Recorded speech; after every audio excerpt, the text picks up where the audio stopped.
introduce it next year. So formal thanks to all the speakers, all the reviewers, all the presenters, all the guests, all the attendees. It's been a very vibrant 2 days, and I think that we all agree we've learned a lot. There are many suggestions for how we can improve the conference, what we can include next year. So we will consider all of these, and we hope that this conference continues. There have been some suggestions I've seen in the feedback form for digital to host monthly workshops and seminars. So Prof. Nair, we seem to have more work cut out, but it might be an idea to get the community together now that the community is built, and we can all help to contribute towards academic development in whichever way we can. Over to you for introducing next year's session. Okay, all right. Let me just add this vote of thanks here in a sense. I mean, we have to thank also the Victorian Institute of Technology and the E-Assessment Association for being part of this conference. Their involvement actually has been what you call acknowledged, because they were one of those who actually came in to actually make sure that this conference actually moves in the right direction. But I must say this, that I mean the conference committee made out of Dr. Singh, Mr. Govinda, which is the conference secretariat, and I actually would like to thank the keynote speakers like Professor Rupert Ward, Dr. Craig Belwett, Dr. Khan, and Teresa Jacobs, who's actually going to be presenting soon, for making time to actually come to this online environment. If you think about this, I mean, our aim was to meet you personally in Durban. And because we were, this COVID pandemic actually decided to make its appearance, we couldn't actually get to that level. So Dr. Singh and I have been discussing this. What do we do for next year? All right. Do we do it again the same way, or do we do it a different way? On the assumption that the vaccine actually works, and the vaccine is actually there, our plan is to actually meet in Durban in 2021. But instead of going fully face-to-face, we are thinking, let's do it in a hybrid model, online and face-to-face. Those who do not like to travel can actually be presenting similarly here, but to an online audience plus to a face-to-face audience. So it's a hybrid model. What's our theme next year, which is going to happen on the 2nd and 3rd of December? The theme is the journey beyond. I think if you listen to all the papers as such, there is recognition, this is what's going to happen. This is what has to happen.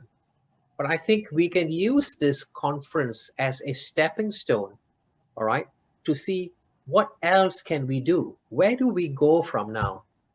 I'll tell you a good example is a university in Australia, which has a committee which looks at what is the technology that we have to use in the next 10 years in a class. And they have a committee that is looking at 2050 and beyond. So we have a great opportunity for this team to come back and maybe put ideas that you've actually taken away, implemented, what changes you have actually going to be putting forward.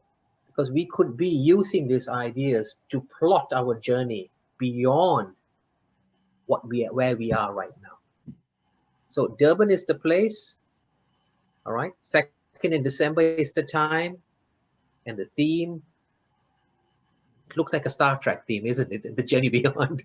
But I think it works for us. And I think to hand over to what Dr. Singh, who's actually showing us wonderful, actually, what do you call a video on Durban. She doesn't have to sell Durban, I've been there, so it's actually pretty good. So, but I think, what about when do we have a call for papers and when are we going to do it? Before I hand that over for that kind of details to Dr. Singh, a very special thanks to Dr. Singh, all right? When you're actually holding a conference and you are the one actually basically hosting it in the sense and putting the steps in, Dr. Singh was actually instrumental, and I actually said this in the beginning. Dr. Singh was instrumental to actually put everything in place all right. And me being on the other side of the world, it was not that easy as such. So she put in hours of work and beyond my bedtime, as she will say, in a sense. But she worked hard. She put it in, and many of you would have realized the smooth functioning, all right, is actually the result of Dr. Singh's not only hard work but her experience that shows that she has that online presence to make sure that things actually work as it is. So thank you, Dr. Singh.